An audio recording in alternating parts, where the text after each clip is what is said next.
that vast, larger sum numbers of people were stopped from getting married, namely people from between different castes or within the Gotra. The Sagotra marriages were prohibited. So technically, or indeed, as I said, the US, where a black man and a white woman couldn't get married. There were anti-miscegenation laws. So there was this social institution which existed, but people were arbitrarily excluded from that social institution as because of their innate characteristics, race, caste, subcaste, etc. The creation of an institution or recognition of an institution is being discussed. We don't wish to highlight the fact that all the material placed by both parties before the court clearly reveal that when the law was being framed, even in the context of the Special Marriage Act, which was meant to facilitate the very same intercaste and interfaith marriages, it was very clearly heterosexual in nature. Therefore, when the question was put to the other side, do you have any material to show that there was any kind of elasticity that was meant to be read into any of these provisions? They did not have an answer. Is that a question of gender and sexuality is very similar to caste. Just as you cannot block access to the privileges, rights that a straight couple has by virtue of their gender and their sex, that same privilege must also be extended to everybody, regardless and irrespective of their sexuality. Please tell us, how do you wish to apply the Domestic Violence Act in the context of same-sex marriages? How do you wish us to interpret these provisions? When these very clear questions came from the court, practical operational issues, because I'm not necessarily throwing around the bogey of 600 laws to say, let's stop this. These are very clear issues because there are welfare legislations and protective legislations that have come into existence to protect a particular gender. Why have the Supreme Court? Let's just have Mufassil courts, because they'll get it right the first time. We recognize they don't get it right, which is why there is appellate provisions. There is a doctrine of overruling, because no one, save God, is always right. The question is, how are you going to identify this in the context of these kind of marriages? These are very real questions. We are not in the realm of speculation here. I assure you, I don't take offense so seriously. Anyone who's grown up gay for 50 years doesn't take offense seriously. Right? We're used to a lot worse, and you, and my friend, are not a bad man. At least that's what I'd say. No matter what. So the question is, the argument is that courts are being asked to create a social institution when they do not have the expertise or the power to do so. Well, I'm afraid that's simply not true, because that social institution of marriage already exists. A vast majority of you are married. I'm not saying create a concept which does not exist. What we are saying is, here is a social institution which, as you said, amends 600 laws, because 600 laws exist to give a right to that particular social institution. Please extend the same protection of the laws, of those 600 laws which are good enough for straight people. Please extend the same social institution to those who are otherwise, in any case, disempowered. Now, I take an example about how this is not a creation of a social institution. I draw the memory of your audience into what happened in the US in the 60s and what used to happen in certain parts of India. That certain groups of people were not permitted to get married. Not just brothers and sisters. Those are interesting examples and make for good debating points. But the reality is that vast, larger numbers of people were stopped from getting married, namely people from between different castes or within the Gotra, as the Sagotra marriages were prohibited. Right? So technically, or indeed, as I said, the US, where a black man and a white woman couldn't get married. There were anti-miscegenation laws. So there was this social institution which existed, but people were arbitrarily excluded from that social institutions as because of their innate characteristics, race, caste, subcaste, etc. Now, in each of these, I think we would agree that courts were right to step in and say, no, you cannot stop people from a different caste from getting married, and would intervene and say this social institution, people of all castes should have access to. Now, what our argument in court was, is that a question of gender and sexuality is very similar to caste. Just as you cannot block access to the privileges, rights that a straight couple has by virtue of their gender and their sex, that same privilege must also be extended to everybody, regardless and irrespective of their sexuality. So that's the argument. It's not the creation of an institution. I certainly am not one of those people who, again, prioritizes or fetishizes the court over every other institution. I don't think the courts get it right every time. Very often they don't. That is why they provide for appeals. You know, if the idea is the judge is always right, there is no question of having a hierarchy of courts. Why have the Supreme Court? Let's just have Mufassil courts, because they'll get it right the first time. We recognize they don't get it right, which is why there is appellate provisions. There is a doctrine of overruling, because no one, save God, is always right? So once we accept that fact, so that argument is not being made by me or indeed anyone else, that the courts always get it right. It is a question of institutional competence and power. And that's correct.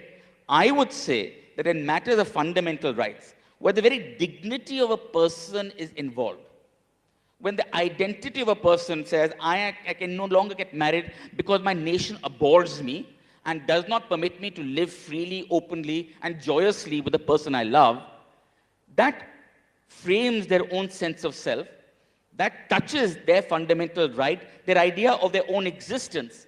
And in matters which are so fundamental and personal, the courts don't have merely the right to step in, they have the obligation to step in, right? Right.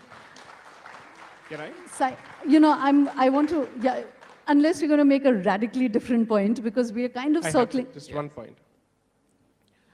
It's indeed surprising that when the question of whether it's the creation of an institution or recognition of an institution is being discussed, we don't wish to highlight the fact that all the material placed by both parties before the court clearly reveal that when the law was being framed, even in the context of the Special Marriage Act, which was meant to facilitate the very same intercaste and interfaith marriages, it was very clearly heterosexual in nature. Therefore, when the question was put to the other side, do you have any material to show that there was any kind of elasticity that was meant to be read into any of these provisions? They did not have an answer.